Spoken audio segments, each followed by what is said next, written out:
Hi guys.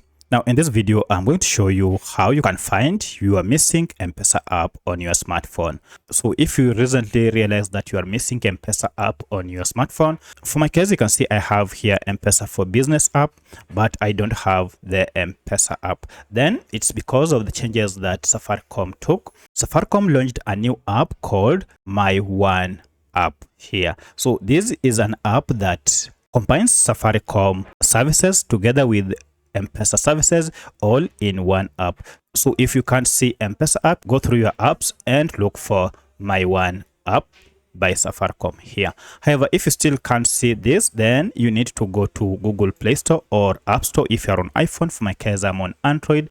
Just search for My OneApp, just like that.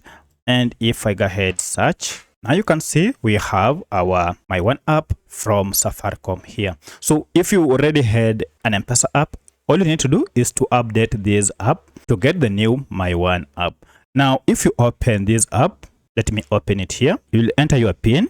And once you have entered your PIN, you'll realize you'll see all your services just like they were on M-Pesa app already in this My OneApp.